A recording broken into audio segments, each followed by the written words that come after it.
আসসালামু আলাইকুম। দর্শক, ভারত নিয়ে আসলে কিছু কথা না বললেই নয়। ভারত বাংলাদেশ নিয়ে এমন ভাবে কথা বলতেছে, মনে হচ্ছে যে বাংলাদেশ তাদের একটা রাজ্য। বিশেষ করে বাংলাদেশে আওয়ামী লীগ সরকারকে নিয়ে কিন্তু মানে এমন এমন কথা বলতেছেন। গতকালকে স্টেট ডিপার্টমেন্টে ভারতের একজন সাংবাদিক ম্যাথিউ মিলারকে প্রশ্ন করেছেন বাংলাদেশ প্রসঙ্গ নিয়ে। এছাড়াও বাংলাদেশে পাকিস্তানি জাহাজ আসা নিয়ে ভারতের এত মাথা ব্যথা, এটা আসলে মানে কারো কাম্য ছিল না। পাকিস্তানের সাথে কিন্তু ভারতের কূটনৈতিক সম্পর্ক আছে, বাণিজ্যিক সম্পর্ক আছে। তারা কিন্তু ঠিক সবকিছু চালিয়ে যাচ্ছে। এবং বাংলাদেশের সাথেও কিন্তু পাকিস্তানের বাণিজ্যিক এবং কূটনৈতিক চুক্তি রয়েছে। তো সেই চুক্তির খাতিরে বাংলাদেশে একটা কন্টেইনার ভর্তি জাহাজ আসতেই পারে। এটা নিয়ে ভারতের এত মাথা ব্যথা কি জন্য, এটাই আসলে আমার বোধগম্য হচ্ছে না। ভারত কি মনে করে যে বাংলাদেশ তাদের একটা রাজ্য?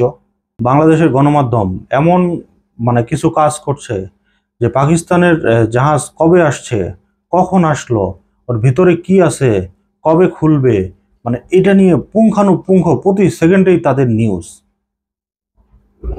এবং এটা কিন্তু বাংলাদেশের গণমাধ্যম কি ভারতের দালালে পরিণত হলো এখন?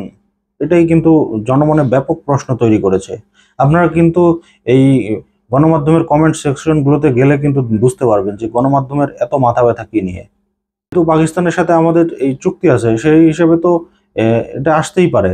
এবং বিশেষ করে পাকিস্তান থেকে তো এই প্রথম পণ্য আসলো না, এর আগেও আসছে, হয়তো বিভিন্ন দেশ ঘুরে তারপরে বাংলাদেশে আসছে, বাট বাংলাদেশে তো আসছে। গতকালকে মার্কিন পররাষ্ট্র দপ্তরকে ভারতের একজন সাংবাদিক প্রশ্ন করেছেন। মানবজমিন এটা নিয়ে একটা খবর করেছে।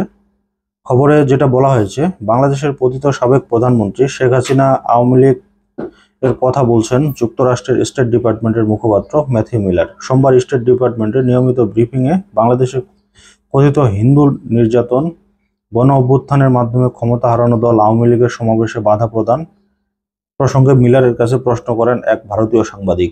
সেখানে তিনি মিলারের কাছে জানতে চান, বাংলাদেশে আওয়ামী লীগের রাজনৈতিক সমাবেশে হামলার কথা শোনা যাচ্ছে, সেখানকার সহিংসতার খবর উদ্বেগজনক। বিশেষ করে আওয়ামী লীগের শান্তিপূর্ণ সমাবেশ, নারীদের উপর হামলা, সাংবাদিকদের আটক এবং প্রেস অ্যাক্রিডিটেশন কার্ড বাতিল। অন্তর্বর্তী সরকারের সমালোচনা করে বলেছেন, বাংলাদেশ কি করবে না করবে এটা বাংলাদেশের মাথা ব্যথা।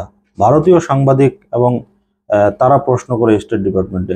আমরা কিন্তু বিগত বেশ কিছুদিন ধরেই দেখতেছি ভারতীয় গণমাধ্যম কিভাবে বাংলাদেশ নিয়ে কথা তুলছে, এবং যেটা না জোর জবরদস্তি সেই জিনিসগুলো কিন্তু বাংলাদেশের মানুষের উপর চাপায় দিচ্ছে। ভারতে যেই পরিমাণে মুসলিম নিধন হয়, যে পরিমাণে মুসলিমদের উপর নির্যাতন করা হয়, এই খবর তো কখনো তাদেরকে মুখে শুনি নাই। ওনাদের বাংলাদেশ নিয়ে এত মাথা ব্যথা। এছাড়াও ভারত বাংলাদেশের সংবিধান কি হবে না হবে এটা নিয়েও তাদের নাক গলানো শুরু হয়েছে। তো এই নিয়ে স্টেট ডিপার্টমেন্টের ব্রিফিং যা ছিল, ওই গত সরকারের আমলে যেরকম ব্রিফিং দিত, এখনো ঠিক সেম ব্রিফিংই দিয়েছে। এবং সাংবাদিক আরও জানতে চান, বাংলাদেশের সংবিধান থেকে ধর্মনিরপেক্ষতা শব্দটি বাদ দেওয়ার জন্য চাপ দেওয়া হচ্ছে, এ বিষয়ে আপনারা কি ভাবছেন? জবাবে স্টেট ডিপার্টমেন্টের মুখপাত্র বলেন, আমি এই বিষয়টি নিয়ে পরে কথা বলবো, যদি দেখি এই বিষয়ে কোনো কিছু বলা আছে।